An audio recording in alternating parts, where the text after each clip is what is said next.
Georgia Governor Kemp and his Democratic opponent Stacey Abrams clashed in their second and final gubernatorial debate on Sunday before next week's midterms over issues like abortion, voting rights, and crime, but both candidates agreed to accept next week's election results, whatever they might be. On abortion, according to The Hill, Abrams said Kemp, quote, refuses to defend us, and yet he defended Herschel Walker, saying that he didn't want to be involved in the personal life of his running mate, but he doesn't mind being involved in the personal lives and the personal medical choices of women in Georgia, end quote.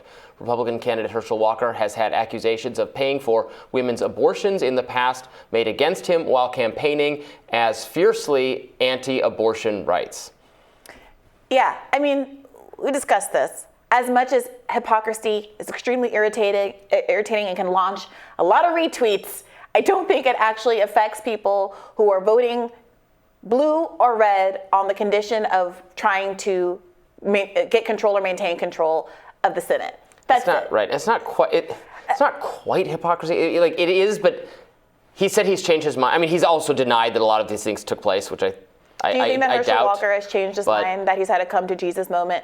And he, on one hand, he now believes that abortion is murder, such that there should, that he has personally advocated for a federal ban on abortion, but members of the party that people are voting to put into power have advocated for a federal ban on abortion. I think he had no political services. instincts previously and has been told these are the political instincts he should have. I 100%. Right? So it's I think he's not a man of conviction. Right. He's not a man of conviction. He's there to pull the lever, which is very frustrating to people who have been on the receiving end of all the moralizing around abortion. Mm-hmm. But at the end of the day, I find that conversation to be exhausting because people are going to vote how they're going to vote. Right. I wish we weren't in this country. So I revised my predictions a little bit. Yeah. Since last week, I said I thought we were going to end up with another 50-50 Senate. Mm-hmm. I think Nevada will flip. Laxalt will win, so that's going to go Republican. Interesting. Why? So that one, that is the candidate. That is the Republican candidate who is of the Senate candidates who is least out there, mm-hmm. who is kind of normal, and the polling has been very, very, very close there. Mm. So that one I think will flip. Pennsylvania. Up until last week, I was saying I think Fetterman would eke it out. I have changed that prediction. Well, the polls have suggested that the debate didn't actually hurt Fetterman very much. Yeah, we'll see. Fine, maybe it's anecdotal. I can't see it. I can't unsee what I saw. And that all has the effect of being, I think probably this race, we haven't talked about this much, but the Herschel Walker, Raphael Warnock race could very well go to a runoff because there is a third-party candidate, the Libertarian candidate, my guy, the Libertarian voter. If you don't know, I only mention it every 30 seconds on the show. So I think it could very likely go to a runoff. So if neither candidate gets 50%, it goes to a runoff. That seems like something that could that's probably the most likely thing to happen. And who do you think that will advantage? Well, then I don't know. Then I think maybe it depends on if the Republicans have already taken the Senate because they won Nevada and Pennsylvania, and now so that put them to 51. Maybe the Democrats are demoralized, and nationally they don't put a lot of money into this race to try to win it. Maybe the Republicans don't feel it's as necessary to come out. Maybe. So I'm saying I don't know. Yeah. I truly don't know what happens in a runoff situation. I think Democrats are going to be pretty depressed. I won't ask you what you would do if you were a Georgia Libertarian voter, Robby. I would vote for I would vote for Libertarian. Absolutely. No. Once post runoff. Oh, post runoff? Yeah. Oh, I don't know. Yeah, we won't go down that rabbit hole. Meanwhile, elsewhere in the Peach State, Senator Raphael Warnock leads Herschel Walker by just 3 points in a New York Times Siena College poll released Monday. Approximately 49% of the likely Georgia voters support Warnock, while 46% support Walker. Former President Barack Obama gave a speech in Georgia when campaigning for Warnock a few days ago, during part of which he seemingly took digs at Walker. Let's take a look at a clip of that. I am not big on poking into people's private lives. I've always felt that stuff is between a candidate and their family. But you know what's not between them and their family are issues of character. Being in the habit of not telling the truth. Being in the habit of saying one thing and doing another. Being in the habit of having certain rules for you and your important friends and other rules for everybody else. That says something about the kind of leader you're going to be. And if a candidate's main qualification is that he's going to be loyal to Donald Trump, it means that he's not really going to be thinking about you and your needs. And you deserve better. Georgia deserves better. You deserve somebody who's independent and who's going to go work every day and fight for you. Somebody like Reverend Raphael Warnock. I admit I didn't fully recognize or realize just how much better Obama is effectively as a communicator and campaigner.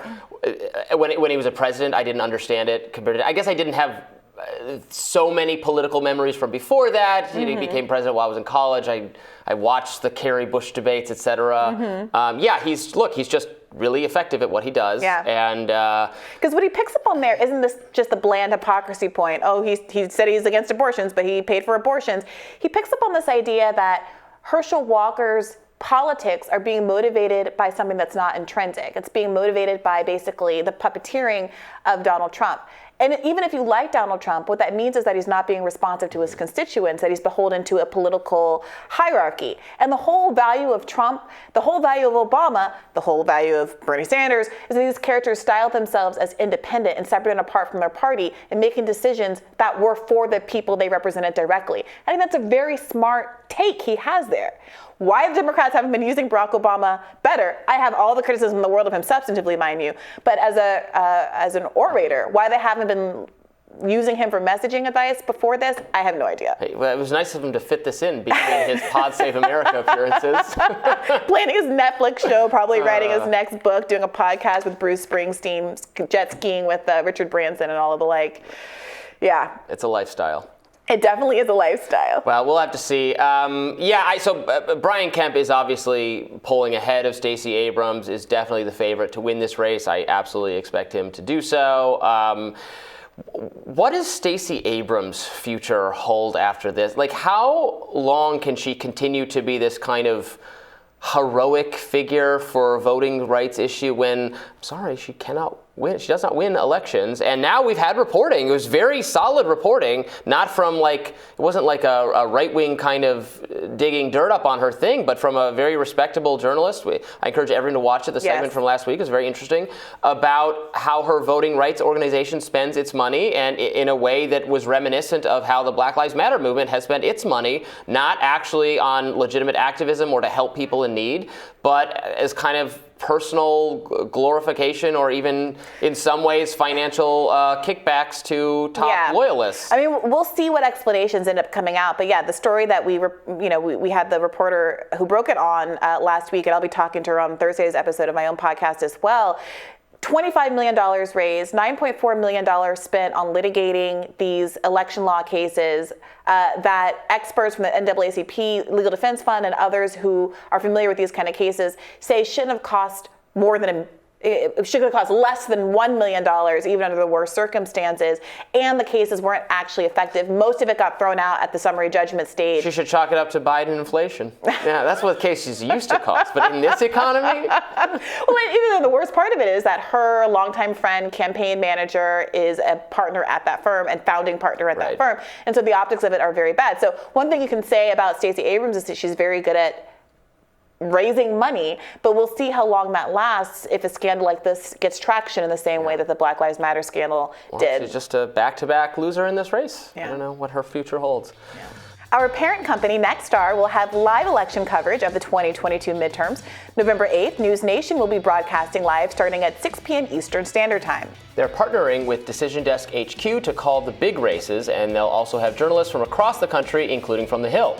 And of course, we'll have post-election coverage for you right here on Rising.